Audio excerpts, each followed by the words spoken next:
बार 3 घंटे का लगा दिया जाता है। ये हो जाए तब शुरू किया जाए।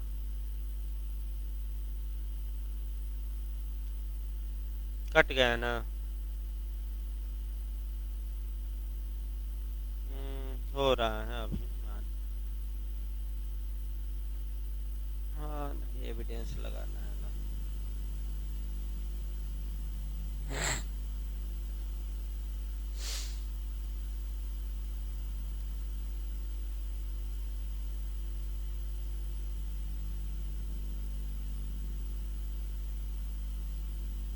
1 मिनट और लगेगा। हो रहा है लाइव।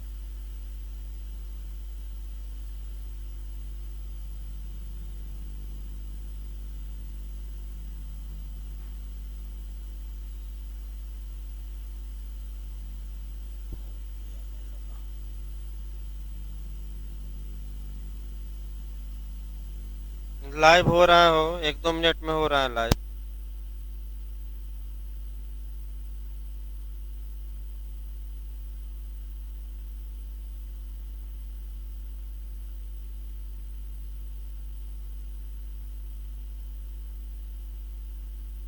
हो गया ना। हेलो। हेलो।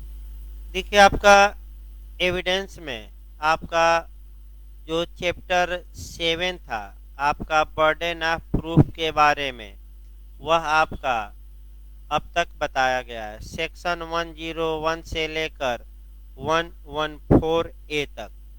114A दुराचार के मामले में प्रिजम्पशन भी काफी महत्वपूर्ण है।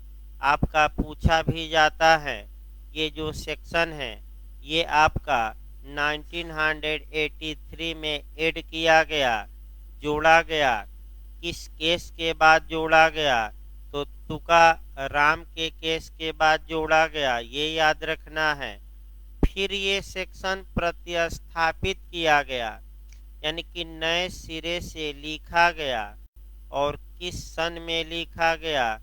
2000 आपका 13 में। और फिर इसमें संशोधन भी किया गया है, और वह सन याद रखना है 2018। यानी कि आपका मैंने 3 एंगल से इसको पढ़ना रहता है। 1983, 2013, 2018। ये भी याद रखिए।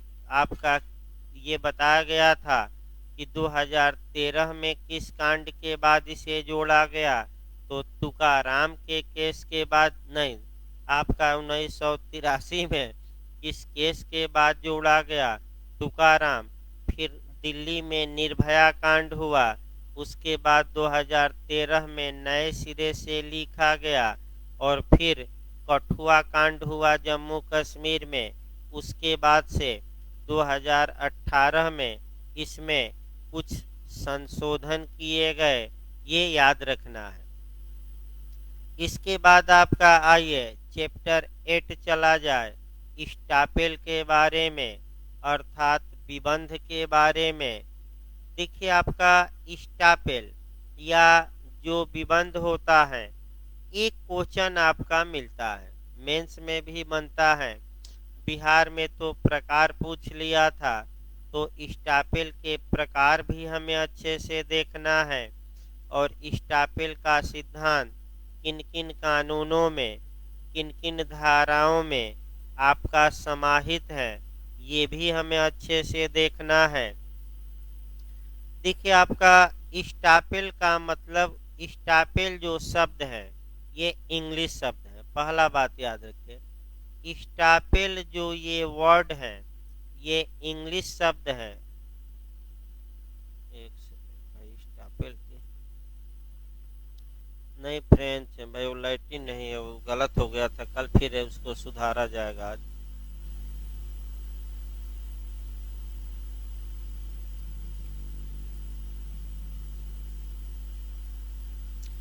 देखिए आपका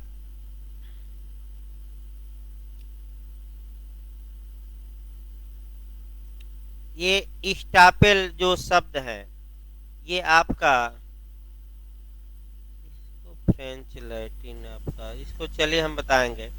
स्टापेल का मतलब होता है स्टाप। इसको कल हम बता देंगे सोमवार को, फिर हल्का सा कंफ्यूज हो रहा है। स्टापेल का मतलब होता है आपका स्टाप। स्टाप मतलब रोक देना। तो रोक देना का मतलब हुआ विबंधित कर देना। तो अगर कोई पूछे कि विबंधित कर देना या विबंध क्या है, तो आपका जवाब रहेगा विबंध का शाब्दिक अर्थ होता है रोक देना। अब रोका किसको जाता है, कल सामान्य बातें बताई गई थी। सामान्य बातें ये जाननी है कि भाई रोका किसको जाता है। गाड़ी को रोका जाता है कि जानवर को कि मनुष्य को। तो गाड़ी घोड़े को नहीं रोका जाता, जानवर को भी नहीं रोका जाता, यहाँ मनुष्य को रोका जाता है। तो क्या मनुष्य को चलने से रोका जाता है, आप कहेंगे नहीं। तो किससे विबंधित किया जाता है, तो वही पॉइंट पकड़ना है। यानी कि जब कोई व्यक्ति एक समय पर कोई बात कहता है और उसके पश्चात दूसरे समय पर उस बात से भिन्न बात कहने का कहता है, तो उसे भिन्न बात कहने से रोक दिया जाएगा। यानी कि उसे मुकरने से रोक दिया जाएगा, उलटने से रोक दिया जाएगा, पलटने से रोक दिया जाएगा। यही स्टापेल है।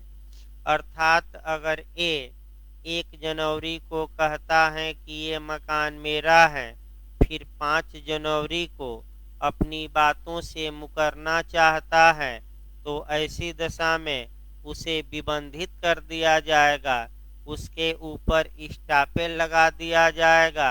यानी कि उसे इस बात से मुकरने से क्या किया जाएगा, रोक दिया जाएगा। अर्थ इसका मतलब ये हुआ कि विबंध विधि का वह सिद्धांत है जो कि आपका किसी व्यक्ति को आपका कोई बात जो व्यक्ति किया है पहले उस बात से मुकरने से रोक देता है।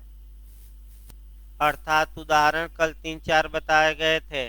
मुंह में जाब लगा देना, मुंह में टेप लगा देना, मुंह में खोंच लगा देना, मुंह को बंद कर देना। दो दो मुही बातें नहीं सुनी जाएंगी। यानी कि आपका इसका मतलब ये हुआ कि दो मुही बातें का मतलब ये हुआ कि जो एक तुम कहे हो उसी बात पर कायम रहो। तुम्हें मुकरने से क्या किया जाएगा, बातों से रोक दिया जाएगा। ये आपका स्टापेल कहलाता है। स्टापेल की उत्पत्ति से हम शुरू करेंगे, फिर स्टापेल के प्रकार पर जाएंगे, स्टापेल का आधार बताएंगे। आपका इसके बाद स्टापेल एविडेंस में पढ़ना है, अन्य कानूनों में। तो पहले एक एक करके शुरू किया जाए। सबसे पहले स्टापेल की उत्पत्ति, विबंध की उत्पत्ति देखा जाए। अभी बिहार में ये क्वेश्चन आया था और कई लोग गलत करके आए थे। जहां तक स्टापेल की उत्पत्ति की बात है, स्टापेल की जो उत्पत्ति है वह आपका इक्विटी कोर्ट की देन है, साम्य न्यायालयों की देन है। यानी कि विबंध का सिद्धांत साम्य न्यायालयों द्वारा सृजित किया गया था, ये कम से कम याद रखिए। तो विबंध की उत्पत्ति पूछ ले, ये किस कोर्ट द्वारा की गई थी, किसका नियम है, किस कहाँ से उत्पन्न हुआ, इक्विटी कोर्ट, साम्य न्यायालय से। यानी कि ये साम्या की देन है। अब साम्या कहती क्या है, साम्या ये कहती है कि जब एक व्यक्ति दूसरे व्यक्ति को किसी तथ्य के अस्तित्व में होने का बिलीव कराए, विश्वास कराए, और दूसरा व्यक्ति उस विश्वास पर कोई कार्य करता है या अपनी हैसियत में बदलाव लाता है, तो पहले व्यक्ति को अपने वादे से, अपने वचन से मुकरने से, यानी कि वचन से विपरीत वचन कहने से विबंधित कर दिया जाएगा, रोक दिया जाएगा, यानी कि अब विपरीत वचन न करो। इसका मतलब ये हुआ, यानी कि कुल मिलाकर ये जो एक आपका स्टापेल का सिद्धांत है, ये किसकी देन है? तो एक लाइन में किस कोट की देन है? ये साम्या की। अतः यह सब अतः इसका मतलब ये हुआ कि स्टापेल आपका इक्विटी पर आधारित है, गुड कंसेंस पर आधारित है, जस्टिस पर आधारित है, यानी कि साम्य, शुद्ध अंतःकरण और न्याय पर आधारित है। आइए स्टापिल के ये तो उत्पत्ति हो गई। जहां तक आपका केस अलग से बताया जाएगा, केस भी पूछा जाता है। अब स्टापिल के प्रकार पहले देखा जाए, और इस बार आपका मेंस में बिहार में प्रकार पूछा गया था। प्री में भी एक क्वेश्चन प्रकार से आता है, और स्टापेल कितने प्रकार का होता है और क्या एविडेंस की धारा 115 से लेकर 117 तक में सभी प्रकार समाहित हैं कि नहीं। लेकिन प्रकार जानने से पहले स्टापेल किस मैटर में लागू होगा, चूंकि यूपीजे में पिछली बार ये आ चुका है, तो उस क्वेश्चन को निकाल लिया जाए। देखिए, जो ये विबंध या स्टापेल का सिद्धांत है, ये केवल और केवल सिविल मामलों में लागू होता है, क्रिमिनल या आपराधिक में नहीं। अर्थात इसका मतलब ये हुआ कि अगर आपराधिक मामला है, कोई अभियुक्त है, अपना अपराध स्वीकार किया है, तो बाद में पलट सकता है कि नहीं, बताइए तो।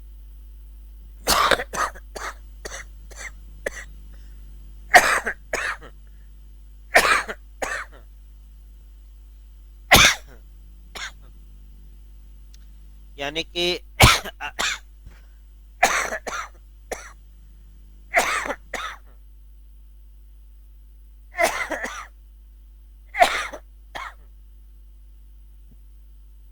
पानी मौसम चेंज हो रहा है ना, तो जल्दी अब ना, अभी खराश जा नहीं रहे हैं, थोड़ा ठंडे लग जा रहे हैं सुबह शाम, इसीलिए आज पहन कर आए हैं कपड़ा। फिर एक बार देखिए, अगर आपराधिक मामला है, अभियुक्त अपना अपराध स्वीकार कर लिया है, तो क्या बाद में वह उससे मुकर सकता है कि नहीं? तो आपका जवाब रहेगा मुकर सकता है। क्यों? क्योंकि विबंध का नियम क्रिमिनल मामलों में लागू नहीं होता।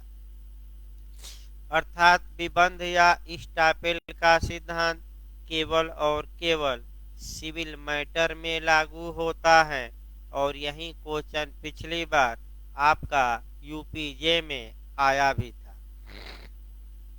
अब आगे बढ़ा जाए, विबंध के प्रकार को देखा जाए, और उसके बाद किन किन कानूनों में विबंध का सिद्धांत समाहित है। प्रकार से निश्चित क्वेश्चन बन रहे हैं, थोड़ा सतर्क रहना है।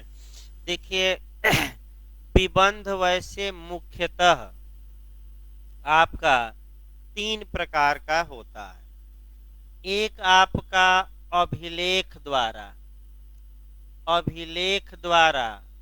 या अर्ध अभिलेख, रिकॉर्ड, अर्ध अभिलेख द्वारा।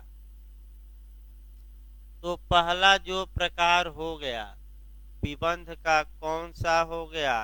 आपका रिकॉर्ड, स्टापेल बाय रिकॉर्ड या स्टापेल बाय क्वासी रिकॉर्ड, अभिलेख द्वारा या अर्ध अभिलेख द्वारा। दूसरा जो सिद्धांत है आपका स्टापेल बाय डीड, यानी कि विलेख द्वारा विबंध। किसके द्वारा? विलेख द्वारा। तीसरा है स्टापेल बाय कंडक्ट। कंडक्ट का मतलब क्या हुआ? आचरण द्वारा विबंध। ये 3 शुद्ध रूप से स्टापेल के काइंड्स हैं, यानी कि प्रकार है। एक चौथे प्रकार को न्यायालयों ने सृजित किया है, वह और अच्छे से जानना है, क्योंकि उत्तराखंड और तमाम राज्य उसी को क्वेश्चन उसी पर बनाते हैं। आपका चौथा जो प्रकार है वह न्यायालय द्वारा उत्पन्न प्रकार है, न्यायालय के निर्णय से उत्पन्न हुआ है और वह कोई प्रकार नहीं है, लेकिन न्यायालय जबरदस्ती उस प्रकार को भी मान्यता देता है और वह प्रकार है प्रामिजरी स्टापेल या वचनात्मक विबंध। प्रामिजरी स्टापेल या वचनात्मक विबंध इसको हम अलग से पढ़ाएंगे, क्योंकि सामान्यतः ये स्टापेल का काइंड्स नहीं है। तो नहीं है तो कब सृजित किया गया, क्यों सृजित किया गया, किस केस में किया गया, तमाम चीज़ें छोटी छोटी आपको जाननी होगी और नाम 6-7 जानने होंगे, क्योंकि उत्तराखंड हमेशा इस स्टापेल का नाम चेंज कर रहा है और चेंज करके पूछ रहा है। तो भाई वचनात्मक विबंध या प्रामिजरी स्टापेल। अब एक एक करके शुरू किया जाए। आपका इंटरव्यू के लिए भी काफी ये महत्वपूर्ण है प्रकार, दिमाग में बैठाइए। अभिलेख या अर्ध अभिलेख द्वारा विबंध सक्षम न्यायालय द्वारा कॉम्पिटेंट कोर्ट द्वारा दिए गए जजमेंट या निर्णय से उत्पन्न होता है। यानी कि अभिलेख द्वारा या अर्ध अभिलेख द्वारा जो विबंध की उत्पत्ति होती है वह सक्षम न्यायालय यानी कि कॉम्पिटेंट कोर्ट द्वारा दिए गए निर्णय से होती है। अर्थात इसका मतलब ये हुआ कि किसी सक्षम न्यायालय ने कोई निर्णय दिया है और उस निर्णय के कारण कोई व्यक्ति नया मुकदमा करने से रोक दिया गया है। रोक दिया गया मतलब स्टॉप कर दिया गया हो, कानूनन स्टॉप कर दिया गया हो का मतलब ये हुआ कि विबंधित कर दिया गया हो। तो इस स्टापेल को अभिलेख द्वारा विबंध या अर्ध अभिलेख द्वारा विबंध कहा जाता है। फिर एक बार समझिए, इसको थोड़ा कठिन है। जब किसी व्यक्ति को न्यायालय के निर्णय के आधार पर दूसरा मुकदमा करने से रोक दिया गया हो तो इस विबंध को अभिलेख या अर्ध अभिलेख द्वारा उत्पन्न विबंध कहा जाता है। यह विबंध कैसे उत्पन्न होता है? सक्षम न्यायालय द्वारा दिए गए जजमेंट से। इस विबंध का प्रावधान एविडेंस में नहीं है, अर्थात यह जो विबंध का प्रकार है ये साक्ष्य अधिनियम से कहाँ है? बाहर है। तो आखिर आपका कहाँ कहाँ है? इंटरव्यू में पूछा जाता है, गलत न हो। एविडेंस की धारा 40 से लेकर 44 मारिएगा और अगर सीपीसी में पूछे तो 11 से लेकर 14 मारिएगा। फिर एक कम बता दें, अगर आपका पूछे कि न्यायालय के निर्णय द्वारा उत्पन्न विबंध का प्रावधान कहाँ है, तो एविडेंस की धारा 40 से लेकर कहाँ तक? 44 तक न्यायिक निर्णयों को क्या बनाया गया है? रेलेवेंट बनाया गया है। और सीपीसी का सेक्शन 11 से लेकर 14 तक में कुछ आधारों पर व्यक्तियों को नया मुकदमा दायर करने से क्या किया जा रहा है? रोका जा रहा है। तो ये कौन सा स्टापेल कहलाएगा? अभिलेख द्वारा या अर्ध अभिलेख। अब आइए, अभिलेख द्वारा और अर्ध अभिलेख आपका 2 शब्द आए, इसको थोड़ा समझना है, क्योंकि ये दोनों किसके द्वारा उत्पन्न हो रहे हैं? न्यायालय के निर्णय। भाई याद रखिएगा सेक्शन इंटरव्यू के लिए, कहाँ से कहाँ? एविडेंस में कहाँ से कहाँ? 40 से 44, सीपीसी में 11 से लेकर कहाँ तक? 40। अब आपका अभिलेख द्वारा विबंध कब कहलाएगा? अर्ध अभिलेख द्वारा कब कहलाएगा, ये भी दिमाग में अस्थिर से बैठाना है। देखिए ध्यान से, अभिलेख द्वारा विबंध तब उत्पन्न हो, हाँ, दोनों जो विबंध हैं ये सही बात है कि न्यायालय के निर्णय से ही उत्पन्न होते हैं, इसमें कोई दिक्कत नहीं है। लेकिन जब न्यायालय का निर्णय जजमेंट इन रेम हो, सतर्क रहिएगा, क्या हो, जजमेंट इन रेम, यानी कि सौरबंधी निर्णय या लोकलक्षी निर्णय या विश्वव्यापी निर्णय। फिर एक बार, हम 2 बार बता रहे हैं, जब न्यायालय का निर्णय जजमेंट इन रेम हो, जजमेंट इन रेम का मतलब लोकलक्षी निर्णय हो, विश्वव्यापी निर्णय हो, सौरबंधी निर्णय हो, तो उस निर्णय से उत्पन्न विबंध को अभिलेख द्वारा उत्पन्न विबंध कहा जाता है। और इसका प्रावधान एविडेंस की धारा 41 में है। तो बताइए, 41 बताया जा चुका है, कितने विषय दिए गए 41 में? 4। अंतिम निर्णय की अंतरिम, अंतिम, और सक्षम न्यायालय ने निर्णय दिया हो कि अक्षम, सक्षम, और वह क्या माना जाएगा, कुछ बातों के लिए कंक्लूसिव प्रूफ। और इसी निर्णय को हम एक लाइन में क्या कहते हैं, जजमेंट इन रेम या सौरबंधी निर्णय। फिर एक बार समझिए, जजमेंट इन रेम ऐसा निर्णय होता है जो केवल पक्षकारों पर ही लागू नहीं होता, बल्कि पूरा विश्व उससे बाध्य होता है।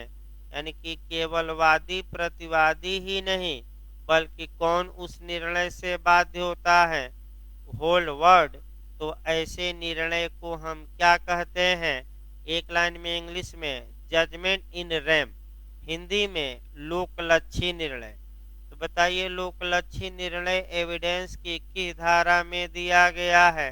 41। कितने विषय हैं? चारों अब याद करके बताइए कौन कौन है। पहला प्रोवेट, विवाह, दिवाला, नवाधिकरण, याद करके जाइएगा। तो तलाक है कि नहीं, विवाह विच्छेद है कि नहीं?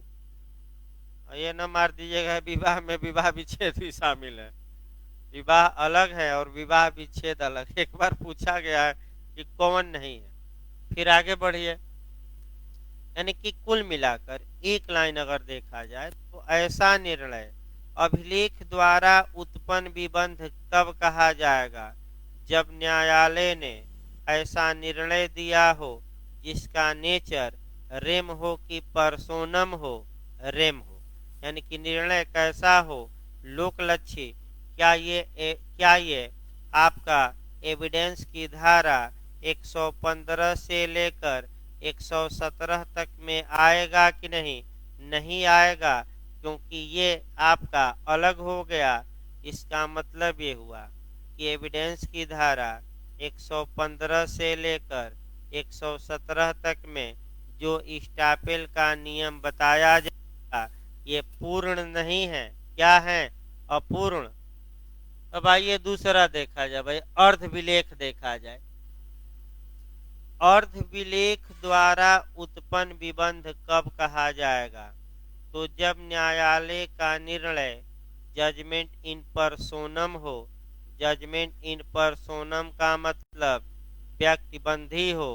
व्यक्तिबंधी का मतलब केवल मुकदमे के पक्षकार या उनके हित प्रतिनिधि बाध्य होते हों। यानी कि ए बी मुकदमा लड़े तो उस निर्णय से ए बी बाध्य हैं या ए बी के उत्तराधिकारी बाध्य हैं, और कोई उससे कोई मतलब नहीं है दूसरे लोगों का। तो ऐसे जजमेंट को हम क्या कहते हैं? जजमेंट इन पर्सोनम, यानी कि व्यक्ति लक्षी निर्णय या व्यक्तिबंधी निर्णय। याद करके जाइएगा। तो आपका यानी कि एक लाइन देखिए लास्ट में कि न्यायिक निर्णयों से उत्पन्न विबंध को ही अभिलेख या अर्ध अभिलेख द्वारा उत्पन्न विबंध कहा जाता है। और ये एविडेंस की धारा 115 से लेकर 117 से बाहर जाएगा, इसमें समाहित नहीं। दूसरा देखिए, विलेख द्वारा। विलेख द्वारा उत्पन्न विबंध यानी कि स्टापेल बाई डीड। विलेख द्वारा उत्पन्न विबंध कब कहा जाएगा, इसको समझिए। जब कोई व्यक्ति किसी दस्तावेज पर कुछ बातें लिखा है, ध्यान में रखिएगा, जब कोई व्यक्ति किसी डॉक्यूमेंट पर कुछ बातें लिखा है और तत्पश्चात वह उन बातों से मुकरने का प्रयास करता है, तो कानून उसको रोक देगा कि आप मुकरिए न, क्योंकि आपने ही ये बातें लिखी, साइन की हैं। इस तो जो बातें दस्तावेज पर कोई व्यक्ति लिखा है और उन बातों से उसे मुकरने से जब रोक दिया जाता है, तो कौन सा विबंध उत्पन्न होता है, स्टापेल बाय डेट यानी कि विलेख द्वारा विबंध। और इसका उत्तम उदाहरण टीपीए की धारा पूछा जाता है, फीडिंग द ग्रांट बाय स्टापेल यानी कि स्टापेल बाय डेट 43 है। इसका सबसे उत्तम उदाहरण टीपीए का कौन सा सेक्शन है, 43। याद रखिए, तो पूछा गया है कि 43 टीपीए में विबंध का कौन सा प्रकार है, अभिलेख द्वारा कि विलेख द्वारा कि आचरण द्वारा। तो आप क्या मारेंगे, विलेख द्वारा। तो एक विलेख बना लिया जाए टीपीए की कौन से सेक्शन में, 40। देखिए, ये एक व्यक्ति है, ये पिता है, बी इसका पुत्र है, ये मकान है, मकान पिता के नाम है। अब भी देखिए क्या करता है, बी सी को भरमाता है और ये जो पिता के नाम मकान है इसे सी को बेचता है, लेकिन मौखिक नहीं बेचता, क्या करके, विलेख द्वारा। अब 1 जनवरी को बेचा गया और 5 जनवरी को ए मर गया और 5 जनवरी को स्वामी कौन हो गया, अब बी। अब बी मुकरना चाहता है, तो कानून कहता है कि बी के मुख को क्या कर दिया जाएगा, बंद। 1 तारीख को वह झूठ बोला था, तो आज भी 5 तारीख को उसी झूठ पर क्या रहे, कायम। तो बताइए, मुकरने से रोका गया, तो क्या ये बी मुख से बोला था कि लिखा पढ़ी करके ट्रांसफर किया था प्रॉपर्टी। तो जो तुमने विलेख में लिखा कि 1 जनवरी को ये संपत्ति मेरी है, मैं इन्हें बेच रहा हूँ, तो अब उस विलेख से मुकरने से क्या कर दिया गया, रोक दिया गया। तो ये कौन सा स्टापेल होगा, बताइए, विलेख द्वारा उत्पन्न विबंध, दस्तावेज द्वारा। ये क्या एविडेंस की धारा 115 से 117 तक में कवर होगा कि नहीं, नहीं होगा। यानी कि ये विबंध का प्रकार भी एविडेंस में समाहित नहीं। तो 115 से 117 बहुत सीमित दायरा रखेगा, क्योंकि अभिलेख वाला है नहीं, विलेख वाला इसमें है नहीं। तीसरा देखा जाए आपका स्टापेल बाय कंडक्ट यानी कि किसके द्वारा उत्पन्न विबंध, आचरण। आचरण द्वारा उत्पन्न विबंध का प्रावधान ही 115 से लेकर 117 तक में किया गया है, और चूंकि सेक्शन आपका पढ़ाना ही है 115 से लेकर 117, तो यहाँ नहीं बताया जा रहा है, क्योंकि सेक्शन हमें क्या करना है, एक शब्दों को तोड़ना ही है। तो यहाँ इसको छोड़ दिया जाए। क्यों छोड़ा जा रहा है, क्योंकि यही बातें शुद्ध रूप से डिटेल में किस सेक्शन में पढ़नी है, एविडेंस की 115, 116, 117। तो यानी कि अब आइए, एविडेंस के अध्याय 8 में कौन सा विबंध समाहित है, बताइए। अभिलेख द्वारा, विलेख द्वारा, आचरण द्वारा, उपर्युक्त सभी। तो कौन सा स्टापेल 115 से 117 में समाहित है, तो कौन सा मार्क कराएंगे, हाँ, केवल और केवल आचरण द्वारा। क्या एविडेंस विबंध के बारे में पूर्ण प्रावधान करता है? नहीं। क्यों? क्योंकि एविडेंस में तो विबंध का केवल एक ही प्रकार दिया गया है। कौन सा? स्टापेल बाई कंडक्ट। भाई आगे बताया जाएगा। अंतिम आइए, अंतिम जो प्रकार है वह देख लिया जाए। प्रामिजरी स्टापेल या वचनात्मक विबंध। वचनात्मक विबंध ये कोई विबंध का प्रकार नहीं है। इसको टीपीए में भी जोड़ लीजिएगा। टीपीए में भी अच्छा क्वेश्चन बनता है कि कौन बंधक का प्रकार नहीं है। दे देगा आपका हक विलेखों के निक्षेप द्वारा बंधक, सादा बंधक, अंग्रेजी बंधक, सामयिक बंधक। तो कौन आपका बंधक का प्रकार नहीं है? तो कौन इसमें नहीं है भाई? टीपीए, हाँ सामयिक। सामयिक बंधक बंधक का प्रकार नहीं है। लेकिन लगाकर जाना है और पढ़ना। लेकिन एक बंधक को सामयिक बंधक कहा जाता है। वह बंधक कौन है? हक विलेखों के निक्षेप द्वारा बंध कहा जाता है, लेकिन प्रकार नहीं है। मैं बता दूं, अब ये किसको सामयिक बंधक कहा जाता है पूछ ले तो ये सही बात है कि हक विलेखों के निक्षेप द्वारा मार्गेज को ही इक्विटेबल मार्गेज कहते हैं। लेकिन इक्विटेबल मार्गेज कोई टीपीए में आपका प्रकार नहीं है। उसी प्रकार आपका जो पूछा जाता है कि कौन सा स्टापेल का सामान्यतः प्रकार नहीं है, तो प्रामिजरी स्टापेल मारकर आइएगा। वचनात्मक विबंध।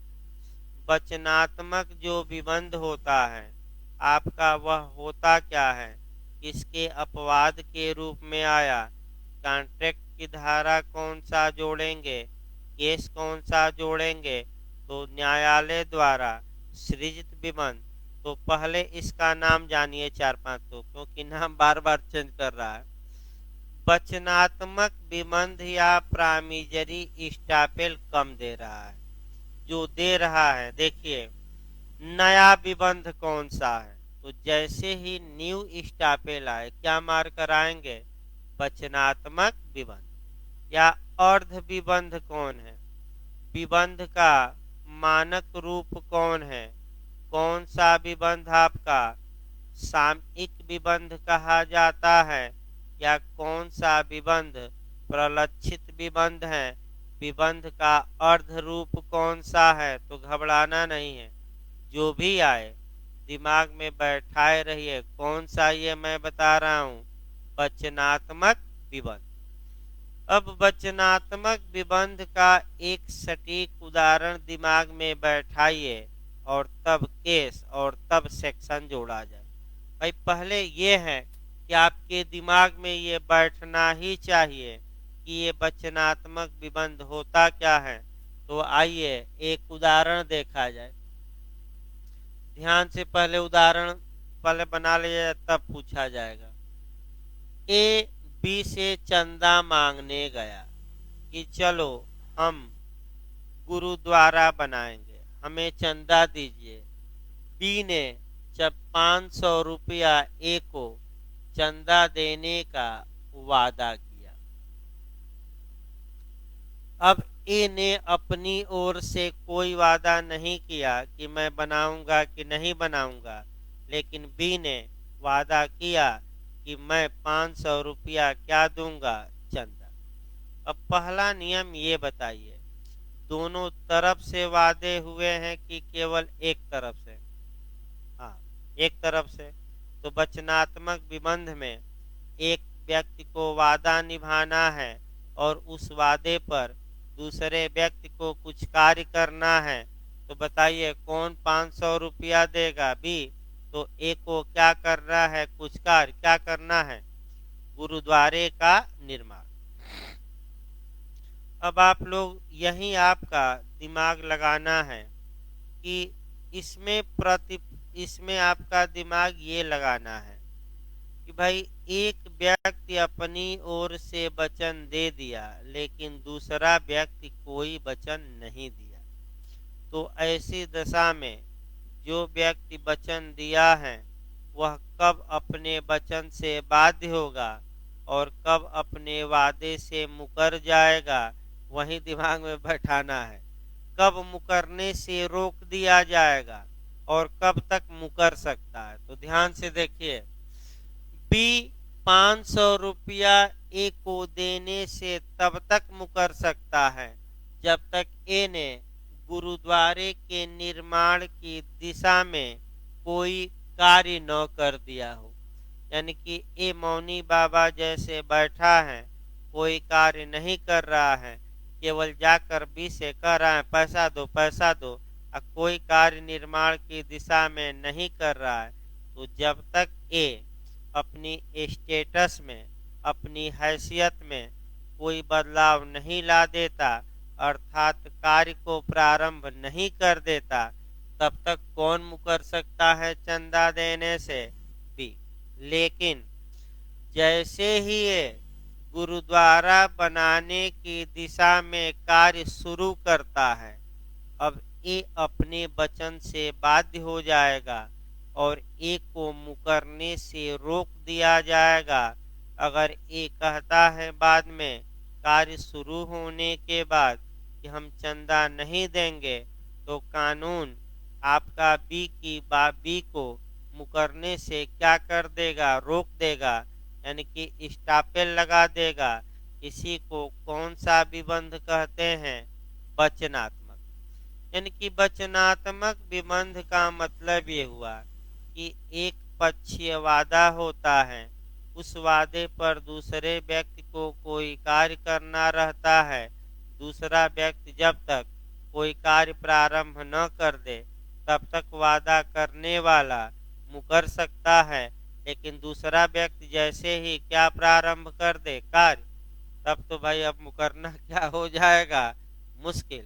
और कौन बाध्य हो जाएगा चंदा देने के लिए? बी। ये जो उदाहरण मैं बता रहा हूँ, ये केस आया और मस्जिद का निर्माण करना था गौरी दत्त। कौन सा केस? केदारनाथ वर्सेज गौरी दत्त का केस आया और इसी केस में ये सिद्धांत बताया गया। आपका सोमवार को और बताया जाएगा भाई। थोड़ा आपका मैंने कुछ चीज़ें शनिवार आते आते भूलने लगती हैं, तो आधा चीज़ें भूल जाएंगी, आधा आ जाए। इससे अच्छा है कि भाई ज़बरदस्ती न चला जाए, क्योंकि शनिवार आते आते थोड़ा बहुत दिक्कत हो जाती है। मैंने ज़्यादा चीज़ें भूलने लगती हैं, केस भूल जा रहा है, नियम भूल जा रहा है, धारा। तो अच्छा यही रहेगा कि भाई इसको रोक दिया जाए, क्योंकि एक पॉइंट भूल गया तो कंपटीशन में भी आपका क्या होगा? अगर वहीं आ जाए तो क्या करेंगे? तो केदारनाथ बनाम गौरी मोहम्मद, तो इसको आपका कल बंद रहेगा, सुबह वाला क्लास, शाम वाला चलेगा और सोमवार को फिर चलेगा। 2-4 दिन बाद आपका मैंने नया बैच शुरू किया जाएगा। अभी नया बैच मैंने नया सब्जेक्ट लगाया जाएगा 2-4 दिन बाद, लोग आ जाएं तब, क्योंकि अभी भी आप जो बिहार गए हैं आपका छठ वठ मनाएंगे इत्यादि, तो अभी 2-4 दिन लगेगा। तब तक 1-2 सब्जेक्ट फंसे हैं, एविडेंस भी निकल जाए 2-4-5 दिन में, उसके बाद ही नया सब्जेक्ट लगाया जाए। प्रयास किया जा रहा है कि सुबह के पीरियड में संविधान अब लगा दिया जाए, क्योंकि ये आ जाएगी तो कम से कम 3 माह, बहुत हम स्पीड में पढ़ाएंगे तो 3 से 4 माह संविधान में लग जाएगा। तो हम प्रयास करते हैं एडजस्ट करके, सुबह का समय भी बढ़ाना है और आपका एडजस्ट करके एक सब्जेक्ट संविधान को अब लगा दिया जाए, क्योंकि शाम को भाई संभव नहीं है। फिलहाल इतना जीएस भी चलेगा, हो सकता है सोमवार से बताया जाएगा। सोमवार से न चलाया जाए, मंगलवार से ही चलाया जाए, क्योंकि सोमवार को सूचना ही नहीं मिल पाएगी। तो सोमवार को आपका मैंने वही जो शेड्यूल है उसी हिसाब से अभी चलेगा, जो चेंजिंग होगा तो सोमवार को आपको बताया जाएगा। जीएस चलाना भी होगा तो अब मंगलवार से चलाया जाएगा भाई, क्योंकि